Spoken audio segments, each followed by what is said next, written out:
can ask yourself, am I following my faith out of love or out of fear? Do I see God as someone who punishes or someone who walks with me every moment of life? Have you ever loved God but at the same time feared Him? Maybe you were told that if you don't love enough, pray enough, or obey enough, you'll face punishment. Many of us grew up with that fear, but here is the truth. Fear and love cannot live in the same heart.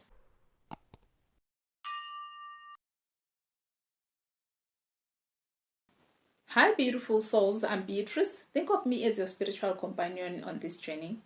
I listened to Harold Klemp's talk, the spiritual leader of Eckankar, and help bring out the deeper meaning in a way that speaks to real life.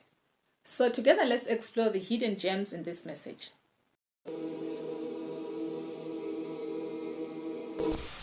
Well, let's see. The title of the talk this evening is This Gentle Flame of Love. In regard to divine love, the love of God, we have different ideas about what God's love is. And our understanding of divine love depends upon our own experience. And the experience of each one of you is different from any other person in this room, simply because you were born into different families, different circumstances, and these circumstances include the different religions that you were born into. Now, in most churches or religions, it's true, and indeed it's a spiritual fact, that no two people in any religion have exactly the same understanding of God. And therefore, no two people have the same understanding of God's love, because the experiences of each person are different. Whereas one person speaks of divine love, another one lives it. And there's a world of difference between speaking about divine love and living it. And sometimes the love of God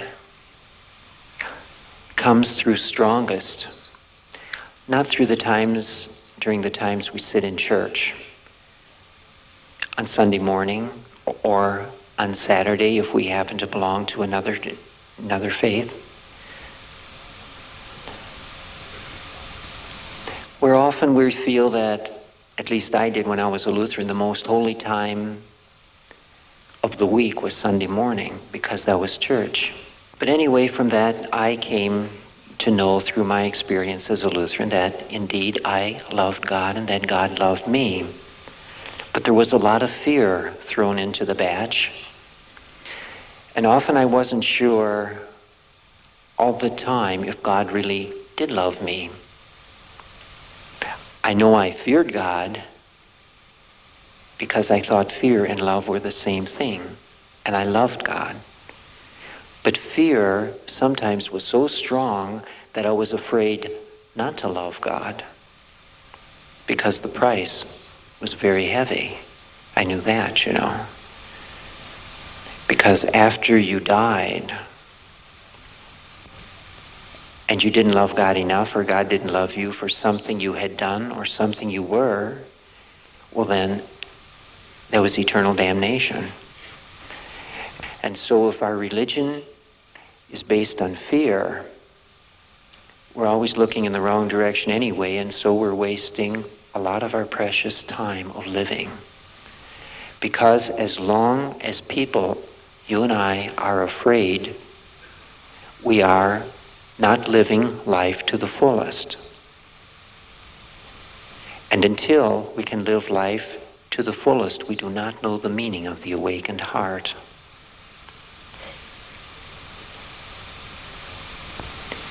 God gives miracles, gives healings, gives happiness. And at the moment when we receive Him, if we're not too giddy with joy, we say, "Oh, so great. I'm the most blessed of people because God's light shines on me." And then the first bit of adversity comes along, sometimes quicker than one can blink the eye, And then we forget about God and God's love. And our effusive praises to God so recently ago, we forget so fast. We forget all about God's love. We forget that it comes to us in many ways, including our mates and in pets and in the people we meet. It comes sometimes in just being outdoors on a beautiful summer day. The love of God fills our heart. And when love fills our heart becomes the awakened heart. We suddenly see and understand all there is to know about life itself. That it is good. That it is necessary. And that we live indeed because God loves us. And that's all there is to the mystery of life. Soul exists because God loves it. Not because we have done anything to earn God's love.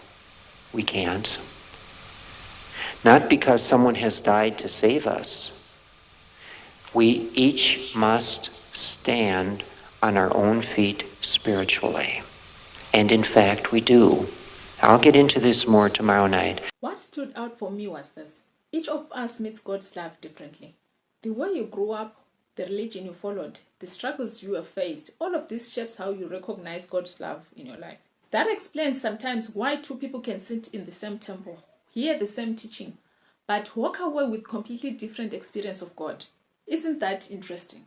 This made me pause. It's one thing to say God loves me, but another to actually feel that love moving in your heart, guiding your life. How many times have we repeated the words but still feel empty inside? This is what Harold is asking us to notice.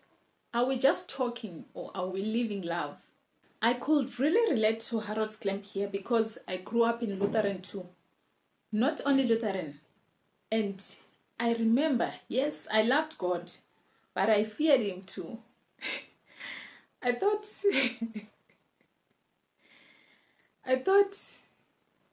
if I didn't pray hard enough and if I made too many mistakes, I'll end up in hell.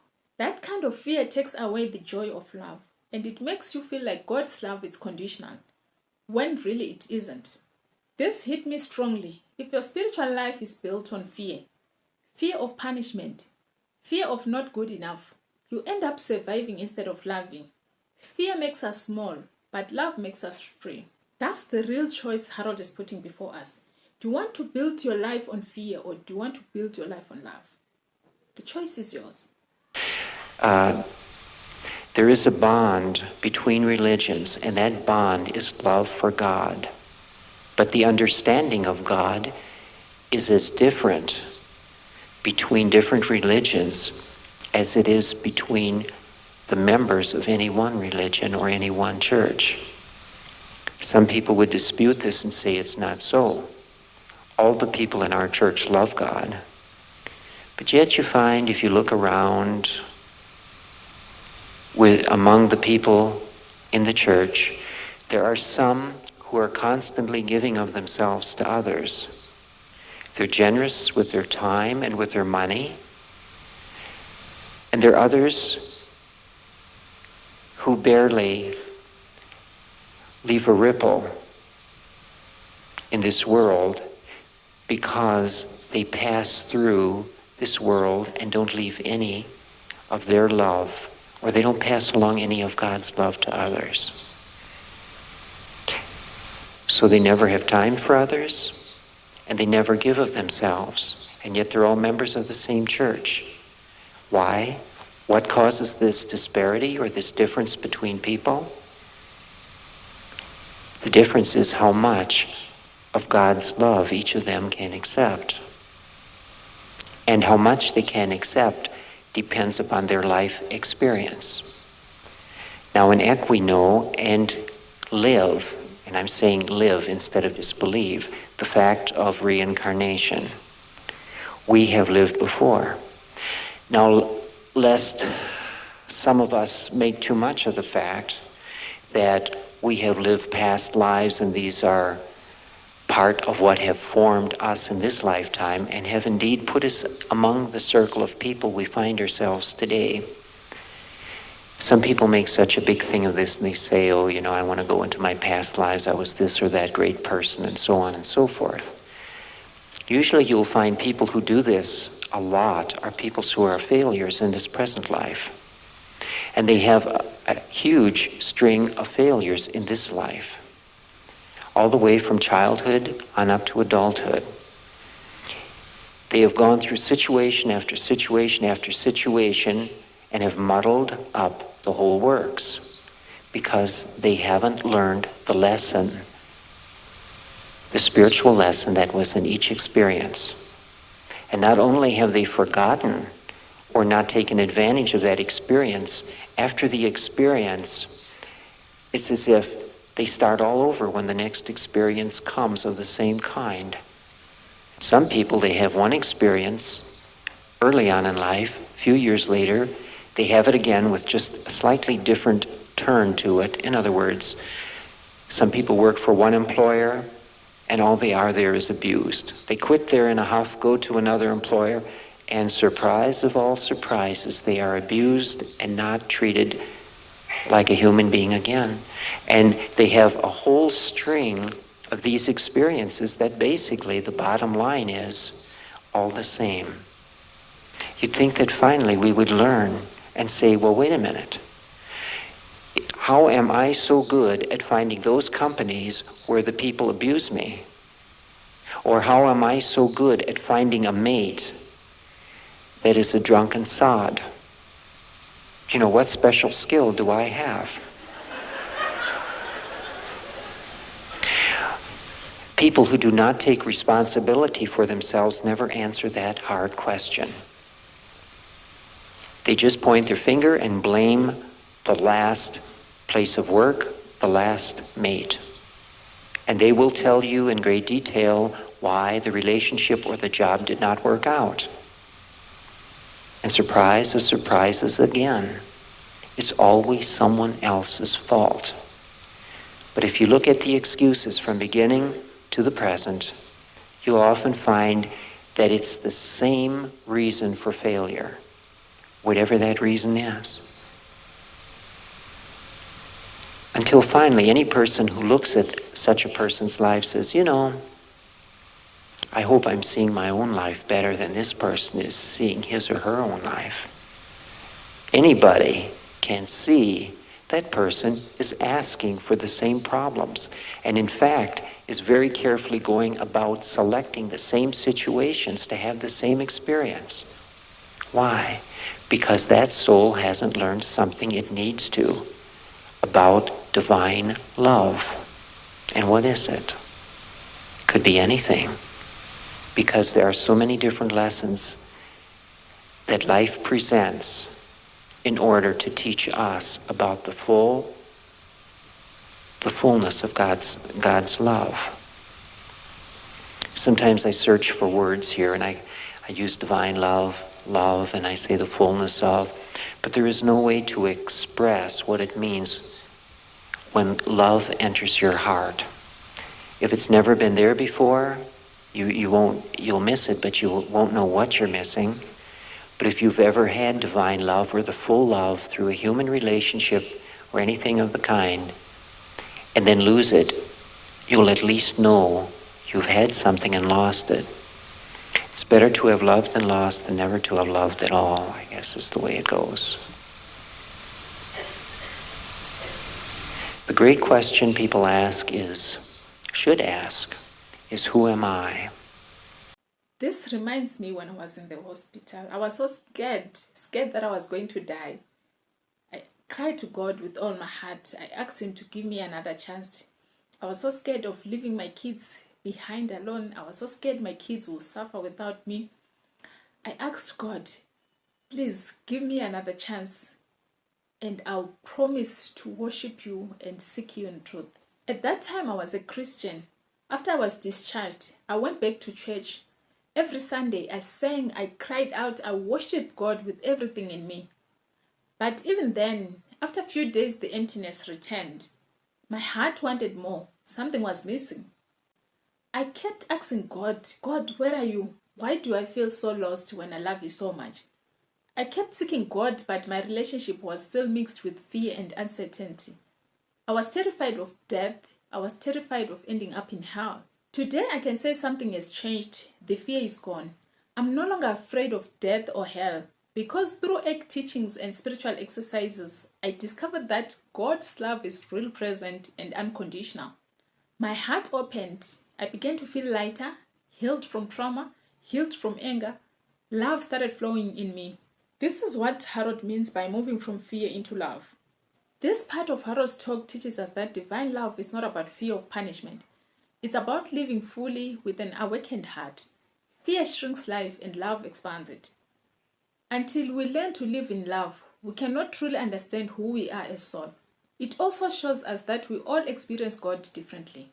That's why judging another's paths or experience is pointless, because love comes in many forms, through miracles, through people we meet, or even through nature. Have you ever loved God but still feared Him at the same time? Have you ever cried out to God only to feel empty again after a short while? What if God's love is not something we earn through fear, but something we awaken to when our heart finally opens? Harold's talk leaves us with something powerful. The invitation to move from fear into love, to live life fully with an awakened heart. Maybe you can ask yourself, am I following my faith out of love or out of fear? Do I see God as someone who punishes or someone who walks with me every moment of life? If this message speaks to you, I would love you to watch part 2 and also subscribe so that you don't miss more of these reflections. Together we can keep uncovering the hidden gems in Harold's talk in a way that helps us grow closer to truth. Our part 1 ends here. Please wait for part 2. Don't forget to like and share. I love you all.